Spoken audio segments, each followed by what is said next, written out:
Salutations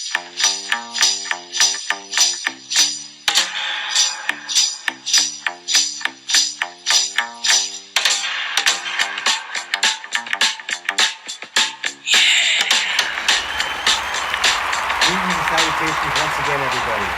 My name is Alby, and once again, we'll start another season of Off the Air with AlbyThere.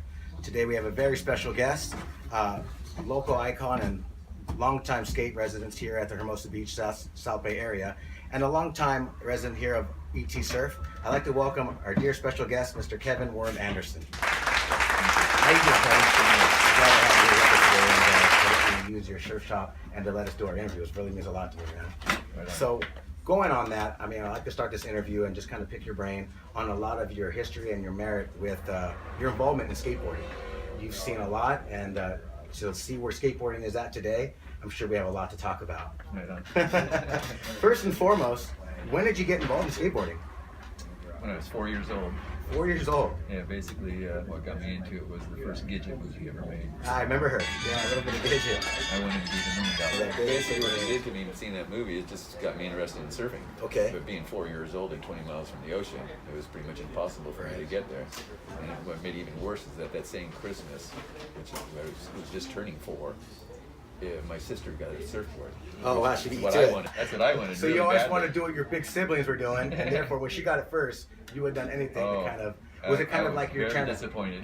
You were you? Yeah. Did she share with you? No. What I did is I took her pair of skates that she got from a prior Christmas and I ripped them apart and turned them into a skateboard. That's right. When you're 4 years old, you don't really see out there what's available. Right. So And you got to sort of come up with it on your own. I would think so. I mean, back then I don't even think there were magazines promoting skateboarding then.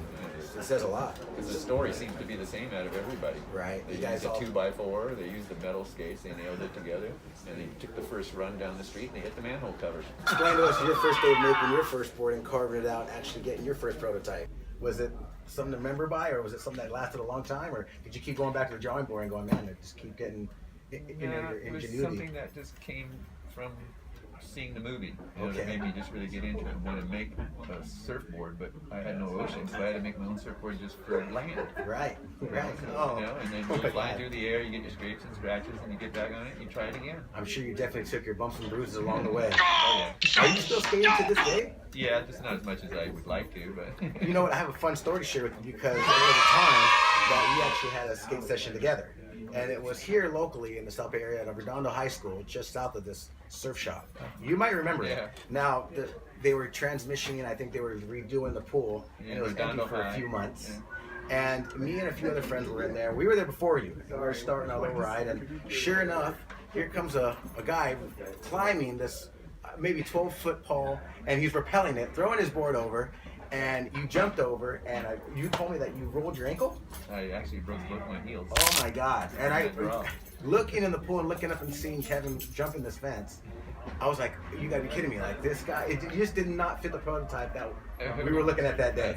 Yeah, you know, it just did not look right. And, you know, it was pronounced to him, the gate was open, so he never really had off the fence. But you were ripping that day. The bummer. I would have never thought you broke your feet that day, because you actually were going up there, and I think we were just trying to get over the light that day, and you were getting up there and doing backside turns just off the coating, and it was amazing to see what you were doing that day. Let's talk about your history in skateboarding. Now, I want you also ride full pipe skateboarding. Mm-hmm. You're one of the first, pretty much one of the first guys that were extremely getting into the kind of extreme part of the skateboarding. Yeah. When did full pipe skateboarding get introduced to the masses? Came from the pipeline out in Montclair Chino upland area. Yeah, okay. Mount Baldy pipeline. Sure, I remember that. And that thing was only 14 feet of a pipe, but yet it went the length of a football field. It was huge. Yeah, it just went forever. There was a man there. Was it Pat Mullis, or they called him Muckus? I think he was. Muckus, yeah. He was introduced it? He kind of was one of the first guys there because he had his name on the wall first. Oh, is it? So, and at that time, it was pretty much, what people don't know is that was called the Badlands. Yeah. And it was pretty much a tough area. You didn't just go, grab your skateboard where you made it at the wood shop or whatever, and just don't think you're going to go ride in this pipe. You actually had to know somebody and kind of get a special invite, I would imagine. Yeah, not so much of an invite, but you just had to know how to get there. That too, then. And it was also, basically government property. So if they get caught, they would really throw it. They really, Yeah. yeah. But in most cases, you just run out of them, they let you go. Did you start in vert skating, or did you kind of start slowly in the pool skating and then get into full pipes? It all comes from first you do the street, and then you do the banks, and then eventually you get into the vert. Right. With most people that take that route. Skateboarding isn't what it is today. I mean, obviously the Dogtown era hasn't happened. You're prior before all that, and my question is, where were you getting your motivation from? Who were you inspiring from at that time? Who were your influences? My friends I skated with, were more my influences than anything. Just like I influenced them from what they were doing. They'd pump me up and get me going just the same way. Yeah. Things you wouldn't normally think of unless somebody was there to witness it. How did you find these pools, like these empty pools? Like, was it just word of mouth, or were you guys a lot doing of it scouting? would be, but the scouting is the main thing. That's what you would find out. Hey, man, there's well, a you pool can around tell the a corner. pool's behind a house just by the gutter in the street. There's Right. always a hole in the gutter if there's a pool behind it. Makes sense. Let's talk about ramps then, because in that sense, Now, ramps is what killed skateboarding. Oh, is that what you think it was? Yeah, it did. It put a soft spot in it. Because It took the fear out of it. That's funny you say that, because I come from an era where it was a Thrasher era, and Yeah, that's ramps. it was huge, and Venice Beach was taking off, and there was guys like Osoy just going Richter off these things and doing huge wall rides. And as a young man, I seen this, Yeah. I was blown away, and But that was my you have first to introduction. See that the base of those ramps is sponge and safe to fall. Let's talk about that. Then, where did the birth of the ramp come from? Who was the first person to make the ramp? Where did that come from? Was that like something that Evil Knievel just came in, and all of a sudden the kids just wanted to do something daredevil? More or less, they wanted to be able to have the areas like we would have out in the natural formations. They wanted to have it in their house. Or in I want to put some brick in my place here. So I I bet can it was press just a it. piece of plywood and some cinder blocks, and it would just go nuts, huh? Or a wall and put a piece of 2x4 and some, plywood against it, and there's your ramp. Well, I'm sure that's kind of how you started then, because you don't just go into a pool and start doing what you were doing. No, you had it to start gradually instead. It started from banks.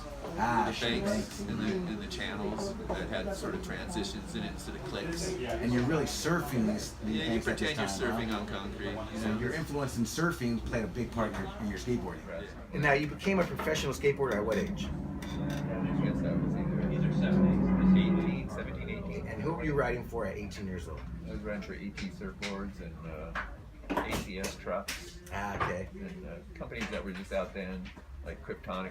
Gave me equipment down there. Kryptonic, okay, I think I And I know. rode for Powerflex. That was my biggest company I You rode say for. Veriflex? Powerflex. Oh, Powerflex. Okay, because Veriflex was another big name. I remember then. I remember seeing some They of were the- valley type guys. Let's talk about that. Okay, I want to keep harping on the Dogtown movie, because obviously it's something that the masses all know about now. They made a movie about these guys. Guys like Tony Alva and Jay Adams are big iconic names in the households now. During that movement, where was the South Bay, and where were the skaters of that time pushing the envelope for skateboarding? Basically, before then, but just a little bit. But just it was kind of the same realm, same kind of skating we were doing. Basically, just in their areas, they had their pools. We had ours. Right. We normally wouldn't share each other's pools. It was like a war we were doing, and you had your badlanders the same way. So it was almost like a small gang, man. The following, yeah, you have your own little group, yeah. Yeah, Like really the South team Bay, guys. we had all of our South Bay riders, and we were respected through the South Bay, period, And then the Dogtown guys the same way. They had their own little respected. Building over there. Right. We never sort of came together to have a war at any time other than at the pools. Well, you had the Del Mar contest, which was really big at the time too. So I think at these times, this is where a lot of these teams will meet each other and kind of interact. Although you guys are all still, it's all fun and games in skateboarding. In competition, Yeah, it isn't so much teams either. It's more individual. very much so. I would think that's fair to say. Skateboarding is not a team sport. It's No. very much so individual. Yeah. It's a form of expression. It becomes sort of a team just because your friends are a part of it, and then you all gang up into one little section, and you all go to certain pools together. This gives me a good time to go into the next segue. We have a thing that's basically called Explain That Photo. So if we come back, we're going to take a quick commercial break. When we come back, we're going to play a little game with Worm. You're up to play? Okay. Great then. Okay. We'll take a little break here, and we'll see you guys all in just a bit.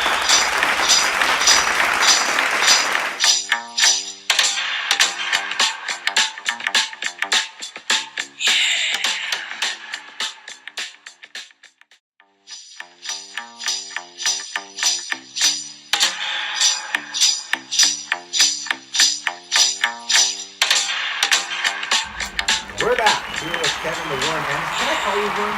Okay. So I don't know if I Mr. Anderson and Kevin, but out of respect, we're here with Warren, and we're gonna now play a fun game called Explain That Photo. So first one I want to pull out, Warren, is one that is basically one that the kids might not know. You're here at, they call this pipeline?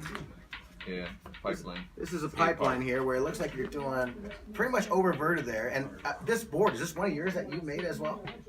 Yeah, it's one of my pro models. Is that one of your pro models there? Style here that you got going. You got the full long hair, you got the layback going on, you even got the gloves going there. Yeah. What kind of shoot are you wearing there at the time? Are those Vans? You Could remember? be. Yeah, it could be. Explain that session, man. Where were you exactly? Is that just, was that a shot that was running an ad? No, I think there's a shot in the magazine. So it ran. Yeah, it was Yeah. a shot in the magazine. Look how epic you are there, man. You're fully verted. Just the style and everything says a lot. I love this shot right here. Yeah, I was pretty much known for my front side. You're pretty getting up there. That was your go-to, then, huh? My go-to. The front side in there. Yeah. Look at that, everyone at home. Kind of get an idea what that looks like. I also want to bring out another one here, which is this one's amazing. And all you viewers at home, look at this one here. This is almost like the Woodstock of skateboarding here. Worm, explain to us what exactly this day was like for you.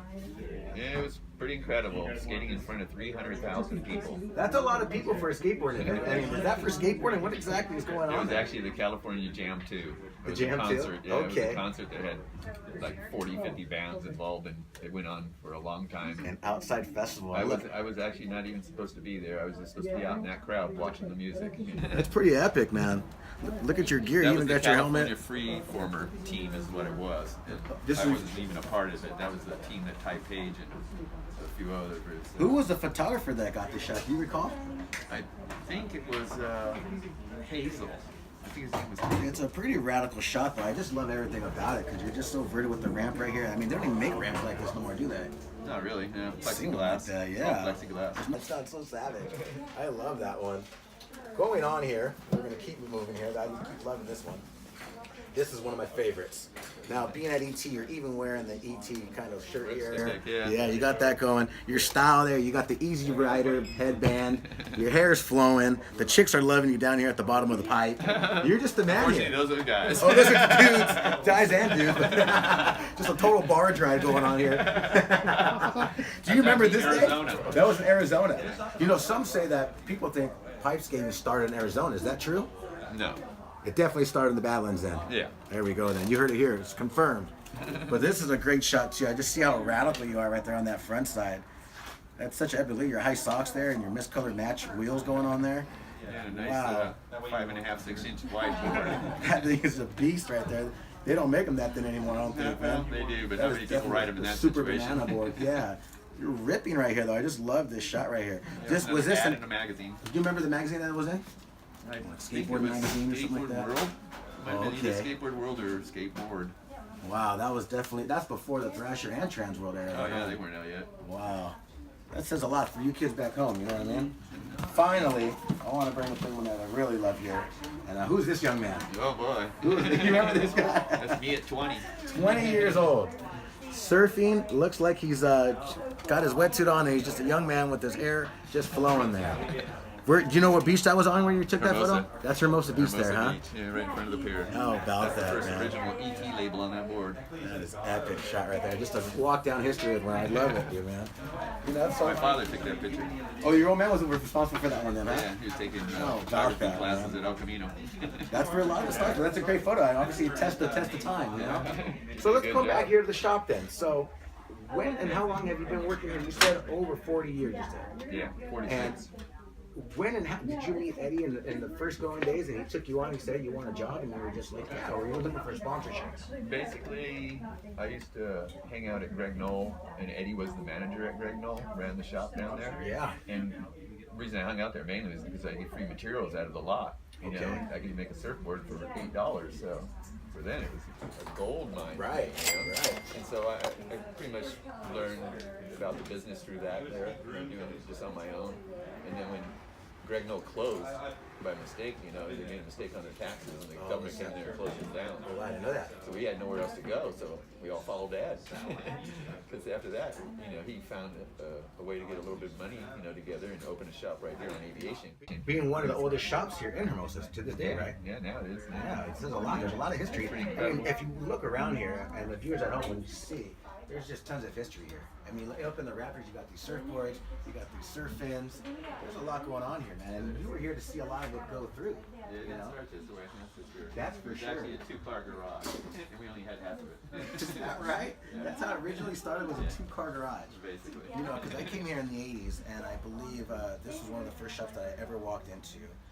And before you guys remodeled, you guys had a stairway that went along this wall, and it almost did like a U-turn. And the memorabilia of photos and Now they're all on this staircase. it was just, I spend hours in here. I'm on hours looking at these images. And I'm sure Until we some put of them this were, staircase in, people used to come up here and say, how do I get upstairs? Are we allowed up there? And they were customers of ours for over 4 years. They didn't know about the stairs behind the wall all that time. So that's why we put this staircase in. says a lot. I just love the history about this shop, and to see that you share those memories with us is just really great. And you know, going on that too, I want to go back because I was saying that we're going to go down memory lane with you. Let's talk about the 80s and the culture. Now, where do you see, I mean, how do you find basically where ET is now? Where was it then? And with the progression of all the extreme sports now, what are some of the changes that you see all throughout the way, you know? It kind of changes within the realm of the boards. You know, when they start making changes, then everybody sort of goes with it. Just like now, you look at all the boards, they look like popsicle sticks. Sure, they're really Before they big. were just little splinters. You know, and now we ride popsicle sticks. I mean, obviously your wall is great too. But This is it's one of the more better about shops. the way they're doing the tricks is why the boards change. You know, like in our day, the tricks weren't anything compared to what they are I think now. more, you're saying that it was more about like having a line, having style, than more More about about having surf trick. style. You know, Right. it's all about perfecting your surf style. I think that still plays a huge factor in today's skateboarding too, Yes, because but if you don't have not style. as much as gymnastics are involved. You know, now Do you see anything cool as far as in the future for skateboarding on the horizon, maybe for the surf skate culture as well? as long as they don't just keep making it safer. Let's go on that. I mean, obviously skateboarding is going to now just be inducted into the Olympics.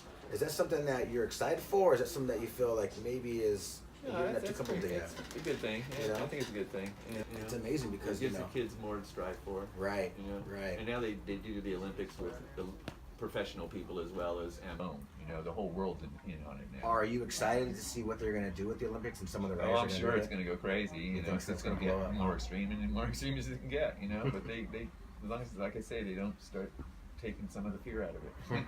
pads too big. Don't make the landings too soft. Right, right. Make it Keep it still a little concrete. danger, a little bit. Give it that original Evil Knievel kind of. That's why you know? when you mentioned the ramps, I kind of got, I didn't really like that era. You didn't like that, so you Yeah. thought that was a death of It's like the skateboarding. pads and the wood all stole the fear of skating. Right. I mean, why do you need those big pads if you got a cushy surface to land on to begin with? You know, I can see a little bit because of the concrete we were dealing with. Let's the talk first about day. some of your injuries. I mean, as I'm sure being a Pads long-time wouldn't help skateboarder, me. they didn't, huh? Not one pad helped me in an injury. I had 7 knee surgeries. Oh I my ripped my God. hamstring in half. I broke my heels, but no pads would have helped me in those cases. Right. So I never wore them. That's amazing. I only All wore them the when they injuries you made went me through. wear them, And even then, because I got volleyball pads and I took the interiors out. That's what you'll see in those pictures. Those are volleyball They're pads really with thin. the interior Yeah. taken out. So there's no pad. Is It's that just a for piece of basic? fabric. Is that so it was lighter? Is that what you? No, it's just to make it look like I'm wearing a pad. Because I do not like wearing pads. Now you competed as a young man in some of the contests of skateboarding, correct? Not many. I was more into doing demos. I didn't really compete that More of much. a demo rider? That's why we didn't get really much publicity, through the politics side of skateboarding. Because I did not like contests. I didn't like competing it that way.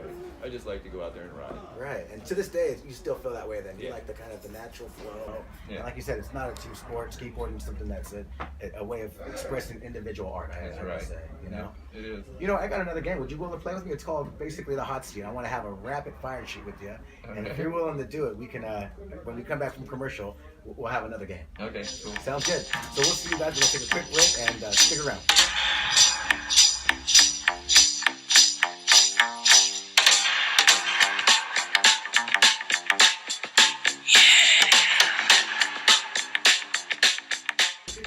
Okay, we're back, and we're back here with Kevin the Worm Anderson. We're gonna play a game called Rapid Fire. You wanna do it? I'm for it. It's basically putting you in the hot seat, and it's basically a list of 10 random questions. And as I name off these lines of questions, you're gonna say one or the other. Does that sound fair? Sounds good. All right. Okay, you give me 30 seconds. Everyone ready? Question 1 would be Thrasher or Transworld? Neither. Hawk or soy? That's the way. We'll say empty pools or full pipes? Both. Surfing or skateboarding? Both. A bro session or a solo session? Bro session. Independent or tracker? Independent. Surf wax or grip tape?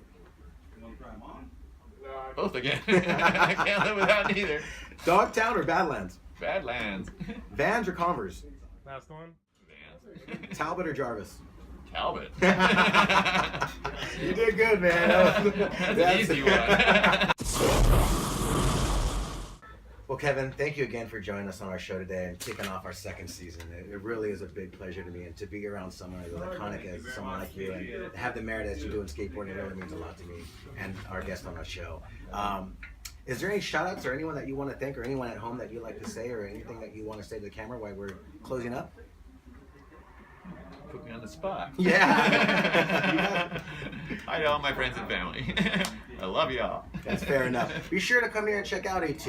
Where you want to get all your cool apparels for surf, skate, snow, you're going to find it here. This company has been applying and servicing our community for over 46 years, and you're going to see someone like Kevin, a bunch of the guys here, they're great. So like I say, the more or less, I want the kids to remember to skate or die, surf or drown. This is the place to be. Stay great, be great. I'm AlbyThere.